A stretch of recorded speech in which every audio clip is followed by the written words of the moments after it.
Video शुरू करने से पहले हमारे चैनल को लाजमी सब्सक्राइब करें और इस नावल की अगली एपिसोड देखने के लिए ज्यादा से ज्यादा चैनल को सब्सक्राइब करें। तो चची बोली नहीं, कशी, नौरीन और साइमा को मैं कभी भी बिलाल से नहीं मिलवाऊंगी, लेकिन इशरत का शायद मैं कुछ करवा दूं, लेकिन वो भी अभी मैंने पक्का सोचा नहीं है, मैं सोचकर फैसला करूंगी। मैंने कहा, चची जान आप नूरीन और साइमा आंटी का क्यों नहीं करोगी? कोई खास बात है? तो चची ने कहा, खास बात कोई नहीं है नूरीन, मेरी सहेली है और वो अभी जवान है और कुछ अरसा बाद उसकी दोबारा शादी भी शायद हो जाएगी। उसलिए मैं उसको इतने लोगों से खराब नहीं करवाना चाहती।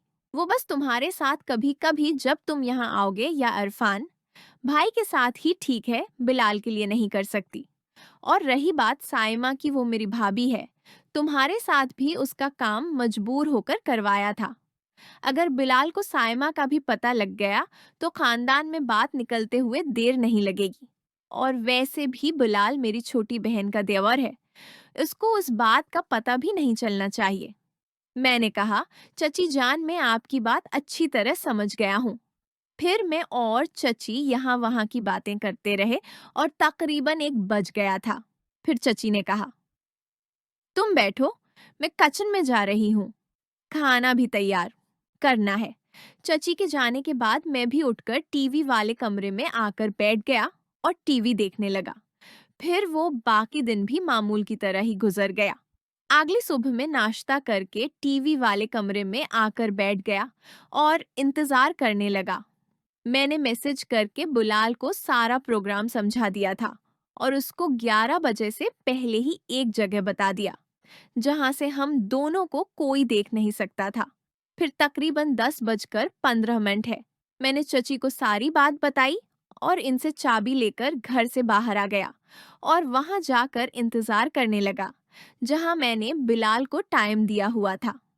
तकरीबन 10:35 है बिलाल इस जगह है आ गया जहां मैंने उसको बुलाया था। हम वहां एक साइड पे होकर बैठ गए और मैंने बिलाल को कहा, यार बिलाल, मुझे लगता है आज शौकत आएगा क्योंकि मुझे चची ने आज बाजार सामान लेने के लिए भेज दिया है।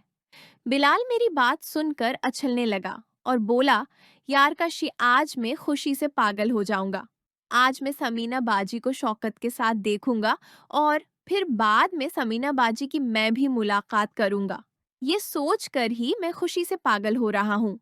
मैंने कहा, अच्छा यार ठीक है, लेकिन इतना पागल ना बन जाना, सारा काम ही खराब कर दो। ये सारा काम बड़ा ही ध्यान से करना नहीं तो मुश्किल हो जाएगी। मैंने तो वापस चला जाना है, तुमने पीछे से संभालना है। बिलाल सरीस हो गया और बोला, काशी मेरे यार तो बेफिक्र हो जा। मैंने उसको घर की चाबी दी और मोबाइल है। टाइम देखा, 11 बज चुके थे।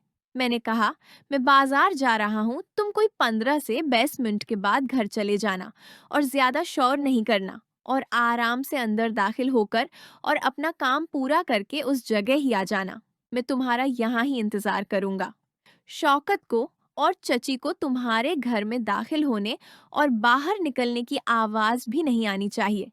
बिलाल बोला, काशी यार तो बेफिक्र हो जा, किसी को कानो कान खबर नहीं होगी। फिर मैं उसको चाबी देकर बाजार की तरफ निकल आया। मैं बाजार में घूम रहा था। तकरीबन 12:20 टाइम होगा जब मुझे बिलाल की कॉल आ गई और वो मुझे बोला, काशिद तुम कहाँ हो? मैं उस जगह ही तुम्हारा इंतजार कर रहा हूँ। मैंने कहा, तुम 15 से 20 मिनट मेरा वहां ही इंतजार करो, मैं आ रहा हूँ। मैं बाजार से सीधा निकला और तकरीबन 12:40 है, बिलाल के पास पहुंच गया और बिलाल ने मुझे वीडियो दिखाई। उसने कोई छमंट की वीडियो बनाई हुई थी। इसमें शौकत चच्ची की लेटाकर फदी मार रहा था। मैंने वीडियो देखकर जानबूझकर एक्टिंग की और बोला, यार बिलाल, तुम वाकया ही ठीक कह रहे थे, ये तो सच में शौकत चच्ची को प्यार करता है। बिलाल ने कहा, देखा काशी, मैंने कहा था ना, अब यकीन आ गया है। मैंने कहा, सच में यार, तुम बिल्कुल ठीक कह रहे थे। मैंने कहा, बिलाल आप तुम कैसे करोगे? तो बिलाल ने कहा, कशी तुम मुझे समीना बाजी का मोबाइल नंबर दे दो।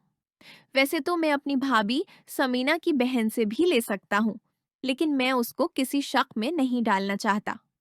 उसलिए तुम मुझे नंबर दे दो, फिर देखो मैं तुमिनाबाजी को कैसे दाना डालता हूँ। मैंने कहा, ठीक है बुलाल, यार मैं तुम्हें नंबर दे देता हूँ, लेकिन मैं एक शर्त है। तो बिलाल बोला, कशी यार तेरी 2 शर्त मुझे मंजूर है, तो बता क्या करना है। मैंने कहा, एक तो तुमने चची को काल मेरे जाने के बाद करनी है। मैं जमा को वापस जा रहा हूँ।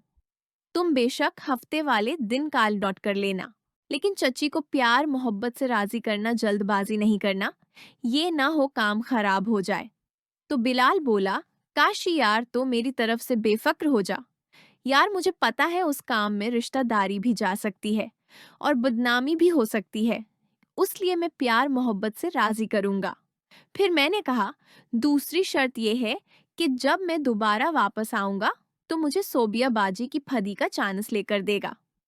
मेरी बात सुनकर बिलाल हंसने लगा और बोला, काशी मेरे यार, ये भी कोई पूछने की बात है तो बेफिक्र हो जा।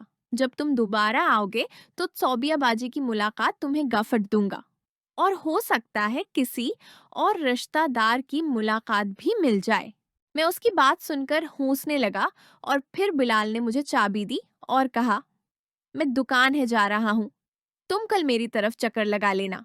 मैंने कहा, कल तो मुश्किल है, मैं परसों जरूर चक्कर लगा लूंगा।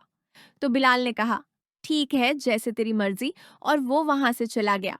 मैं वहां काफी देर अकेला बैठा रहा।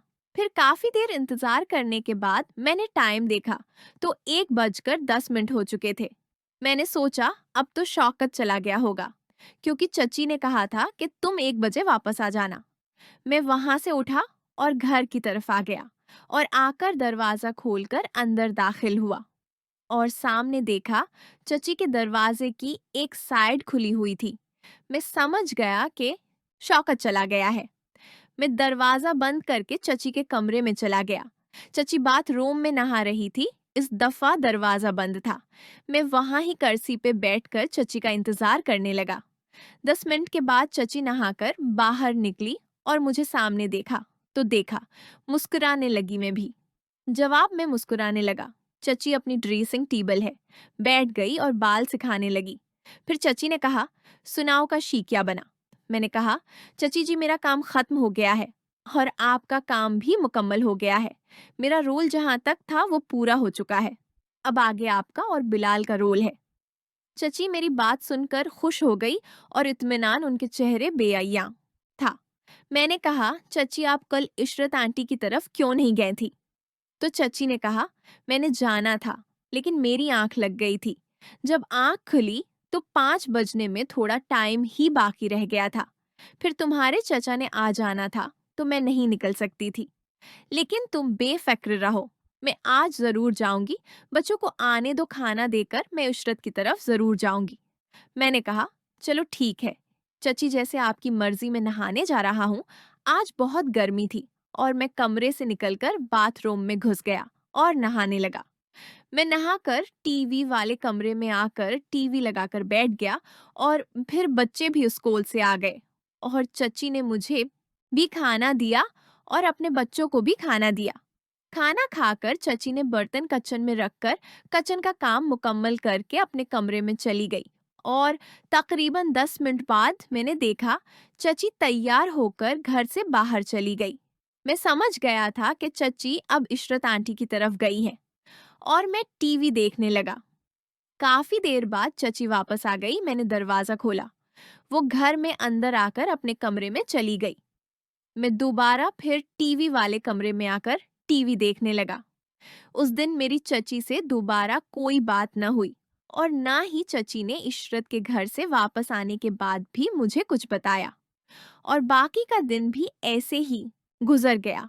अगले दिन सुबह जब सब अपने कामों में मसरूफ हो गए और मैं भी टीवी वाले कमरे में बैठकर टीवी देख रहा था तो तकरीबन 10 बजे के करीब चची टीवी वाले कमरे में आई और बोली कि अभी तकरीबन 11 बजे तक नूरीन आ जाएगी, तो तुम कोई बहाना बनाकर घर से बाहर चले जाना और फिर इशरत के घर चले जाना, वो तुम्हारा इंतजार कर रही होगी, और 1 बजे तक अपना काम पूरा करके वापस आ जाना। मैं चची की बात सुनकर खुश हो गया और आगे से बोला, ठीक है मैं समझ गया, और फिर चची दोबारा किचन में चली गई।